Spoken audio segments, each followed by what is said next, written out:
I'd like to tell you where we're going. What is our vision? A lot of people have come to ask that of our whole industry the last few months. What is our vision?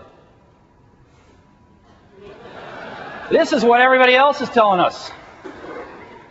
That our PC is waning, if not a hole being dug. One of the smartest journalists in our business is a guy named Walt Mossberg, somebody I admire, because he cares about the same things we do. And even Walt a few weeks ago said, the PC, which has carried the digital revolution for 24 years, has matured into something boring. That hurt. But Walt's really smart, and we listen to him very carefully. Mike Capellas, who runs Compaq, we don't think of it in terms of the PC business anymore. And Jeff Weitzen, who runs Gateway, we're clearly migrating away from the PC as the centerpiece. This is where this comes from. A lot of people wondering what the future of the PC is. We don't think the PC is dying at all. We don't think the PC is moving away from the center at all. We think it's evolving, just like it has since it was invented in 1975 and 6. You know, in the early years, nobody knew what this thing was going to do. These were the prehistoric era. But right around 1980, the PC entered what was to become its first golden age. And that was the age of productivity. With the invention of the personal computer spreadsheet, word processors, followed up a few years later in Apple's case by desktop publishing, the golden age of productivity had begun, and it lasted almost a decade and a half, driving this industry. The last few years, though, of that golden age, things started to flatten out. People started to wonder, is the PC waning? Have we solved all the problems that need to be solved with a PC? But right around the mid-90s, we entered the second golden age of the PC. And that, of course, was the age of the Internet. Now, we didn't throw out our productivity, we kept using it. But we added to it this exciting new thing called the Internet. And the Internet propelled the PC both in business and personal uses to new highs. And it's been amazing what's happened with the Internet.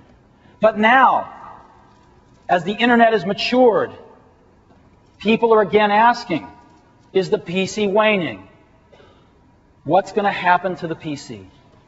We think the PC is on the threshold of entering its third great age. And that age is the age of digital lifestyle. And that's being driven by an explosion of new digital devices. We have cell phones everywhere. We have portable music players, CDs, and their cousins, the new solid-state MP3 players now, everywhere. We have digital camcorders everywhere. We have DVD players exploding in consumers' homes and in business as well, even portable DVD players. Digital cameras now constitute 15% of all cameras sold in the U.S. 15%. It'll be 50% in a few years. And handheld organizers are everywhere as well. We are living in a new digital lifestyle with an explosion of digital devices. It's huge. And we believe the PC, or more importantly the Mac, can become the digital hub of our new emerging digital lifestyle, with the ability to add tremendous value to these other digital devices. Digital hub, key phrase. Now, how can the PC add such value? Why? Well, for a few reasons. One, because it can run complex applications. These devices can't. They don't have enough horsepower. Two, because the PC's got a big screen on it. That doesn't just mean you can see more information. It means we can make much better user interfaces. Most of these digital devices have pretty brain-dead UIs.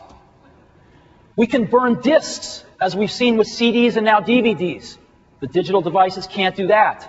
And we have large, inexpensive storage. If you've ever gone out and paid a fortune for one of these little flash cards for your camera, you know what I mean. These are some of the things the PC can contribute. It also gets on the Internet every way at every speed.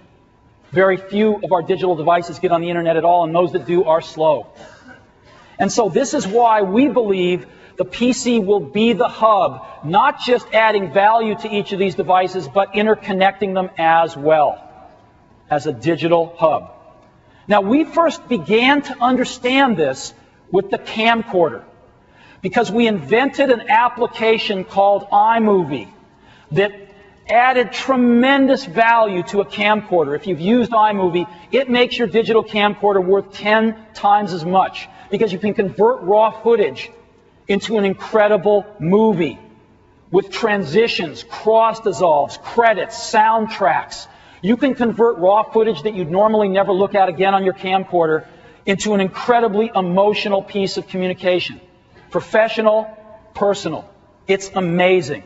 You can even then take that iMovie and send it out over a Mac to Apple's website, and we'll host it for you and stream it to any PC in the world. You can't do that with a camcorder. And we saw that the benefit here was a combination of a bunch of things. It was hardware, the computer and other hardware, the operating system, the application, the internet, and marketing to create this solution.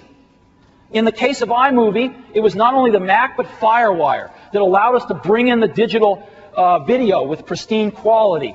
It was QuickTime in the OS and the codecs and some real-time stuff. It was iMovie, a major application. On the internet, it was the internet itself plus Apple's homepage application, which lets you build a homepage to stream your movie on in 5 minutes. And a lot of marketing to create the solution of desktop movies. So we thought this was very important, and it took all these components, and we realized that Apple is uniquely suited to do this because we're the last company in this business that has all these components under one roof. We think it's a unique strength. And we discovered this with iMovie too, that it could make a digital device called the camcorder worth 10 times as much. It's 10 times more valuable to you. So what are we going to focus on next?